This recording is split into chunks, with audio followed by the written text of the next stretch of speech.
95 news ఇప్పుడు app లో కూడా మీ ముందుకు వచ్చింది.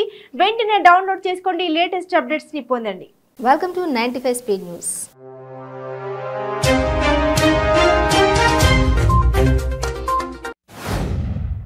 మతాల పేరుతో కొట్లాడుకోవాలని ఏ దేవుడు చెప్పాడని రాష్ట్ర ఐటీ, పరిశ్రమలు, పురపాలక శాఖల మంత్రి తారక రామారావు ప్రశ్నించారు.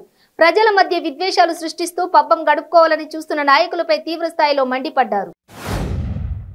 జగ్గాయపేట పట్టణ వైఎస్ఆర్సీపీ టౌన్ ప్రెసిడెంట్ మరియు మున్సిపల్ కోఆప్షన్ పదవులకు చోడవరపు జగదీష్ రాజీనామా చేశారు. వైఎస్ఆర్సీపీ పార్టీలో గత 8 సంవత్సరాల నుంచి పార్టీ ప్రెసిడెంట్ గా నిస్వార్థంగా పనిచేశానని, ఈ రోజు వరకు తన నిజాయితీని చాటుకుంటూ వచ్చారని, గత కొంతకాలంగా పార్టీలో జరుగుతున్నటువంటి విభేదాలకు ఇమ్మడలేకపోతున్నానని, అందుకే తన పదవికి రాజీనామా చేస్తున్నానని, ఇక ముందు శాసనసభ్యులు ఉదయభాను కార్యక్రమంలో ఒక కార్యకర్తగా పాల్గొంటారని తెలిపారు. పొగాకు రైతుల సంక్షేమం కోసం ముందుండి కృషి చేస్తారని ఎంపీ మాగుంటి శ్రీనివాసరెడ్డి పేర్కొన్నారు. ప్రకాశం జిల్లా ఒంగోలులో tobacco institute of India Delhi ఆధ్వర్యంలో నిర్వహించిన పొగాకు రైతుల అవార్డు ప్రదానోత్సవ సభలో ఆయన పాల్గొని మాట్లాడారు. పొగాకు రైతులు ఎదుర్కొంటున్న ఒడిదుడుకులను కేంద్రంతో పాటు ఉన్నతాధికారుల దృష్టికి తీసుకువెళ్లి పరిష్కరించే విధంగా చర్యలు తీసుకుంటామన్నారు. గుంటూరులో చోరీలకు పాల్పడుతున్న నిందితులను పోలీసులు అరెస్టు చేశారు. కొత్తపేట పోలీస్ స్టేషన్ పరిధిలో నెహ్రూ నగర్ కు చెందిన సత్యనారాయణ అనే వ్యక్తి ఇంట్లో చోరీకి పాల్పడిన నిందితులను అరెస్టు చేసి వారి నుంచి 22 లక్షల విలువైన బంగారు, వెండి ఆభరణాలు స్వాధీనం చేసుకున్నారని ఎస్పీ తెలిపారు.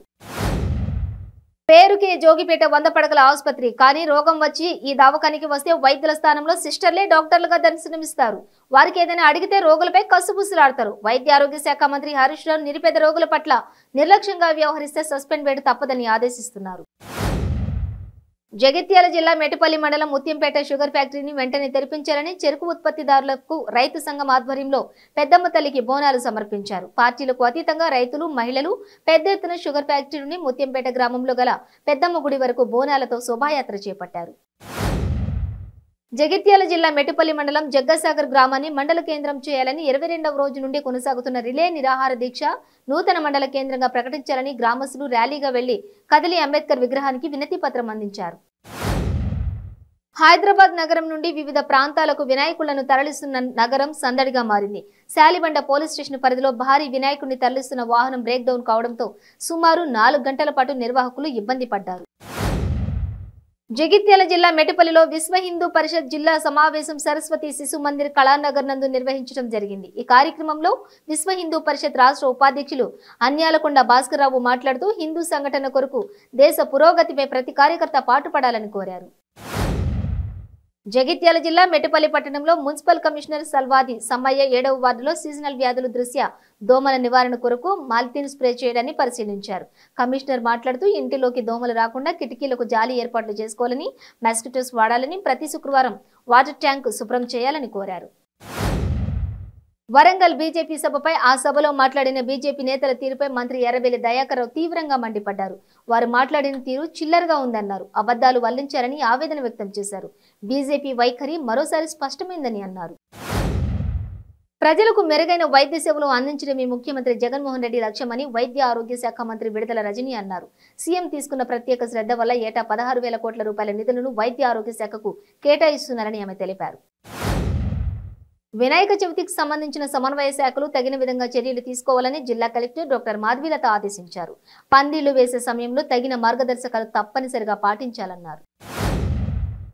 సంగం పెన్నా నది వద్ద నిర్మిస్తున్న మేకపాటి గౌతమ్ రెడ్డి సంగం బ్యారేజ్ వద్ద దివంగత మంత్రి మేకపాటి గౌతమ్ రెడ్డి కాంస్య విగ్రహ ప్రతిష్టాపన ఏర్పాట్లను మంత్రులు అంబటి రాంబాబు, ఆత్మకూరు శాసనసభ్యులు మేకపాటి విక్రమరెడ్డి పరిశీలించారు. ముఖ్యమంత్రి జగన్మోహన్ రెడ్డి రాష్ట్రంలో ప్లాస్టిక్ వినియోగం నిషేధిస్తున్నట్లు ప్రకటించడం శుభపరిణామమని, అందుకు ఆయనకు ధన్యవాదాలు తెలుపుకుంటున్నానని జన విజ్ఞాన వేదిక గూడూరు శాఖ అధ్యక్షులు రాజేంద్ర ప్రసాద్ అన్నారు.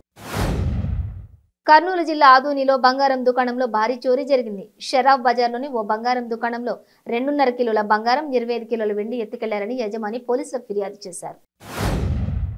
డాక్టర్ బిఆర్ అంబేద్కర్ కోనసీమ జిల్లాలో విషాదం జరిగింది. అమలాపురం డివిజన్ రాజోలు మండలం రాజోలు సర్కిల్ పోలీస్ స్టేషన్ ఆవరణలో ఓ మహిళ ఆత్మహత్య యత్నానికి పాల్పడింది. కేశవదాసు పాలెనికి చెందిన ఎర్రంశెట్టి విజయలక్ష్మి ఆవరణలోని పెట్రోల్ పోసుకుని నిప్పు అంటించుకుని ఆత్మహత్య యత్నం చేయడం స్థానికంగా కలకలం రేపింది. పేరుకే జోగిపేట 100 పడకల ఆసుపత్రి, కానీ రోగం వచ్చి ఈ దవాఖానికి వస్తే వైద్యుల స్థానంలో సిస్టర్లే డాక్టర్లుగా దర్శనమిస్తారు. వారికి ఏదైనా అడిగితే రోగులపై కసుబుసులాడతారు. వైద్య ఆరోగ్య శాఖ మంత్రి హరీష్ రావు నిరుపేద రోగుల పట్ల నిర్లక్ష్యంగా వ్యవహరిస్తే సస్పెండ్ వేటు తప్పదని ఆదేశిస్తున్నారు. విజయవాడ ఏలూరు రోడ్లోని గవర్నర్పేట నందుగల ఫర్నిచర్ షాప్లో షార్ట్ సర్క్యూట్ కారణంగా విపరీతమైన మంటలు వ్యాపించాయి. వెంటనే సమాచారం అందుకున్న ఫైర్ సిబ్బంది మంటలను అదుపు చేశారు. భారీగా ఆస్తి నష్టం జరిగింది. అధునాతన సాంకేతికతను అందిపుచ్చుకునే క్రమంలో ఇండియన్ రైల్వేస్ చరిత్రను సృష్టించేందుకు సిద్ధమవుతోంది. హై స్పీడ్ రైళ్లను ప్రవేశపెడుతున్న తరుణంలో వందే భారత్ పేరుతో తీసుకొచ్చిన ఈ ట్రైన్స్ ను తొలిసారి 2019లో అందుబాటులోకి తీసుకొచ్చారు. న్యూఢిల్లీ వారణాసి మార్గంలో వందే భారత్ రైలును తొలుత ప్రారంభించారు. తాజాగా ఢిల్లీ నుంచి వైష్ణోదేవి మార్గంలో రెండో వందే భారత్ రైలును ప్రవేశపెట్టారు.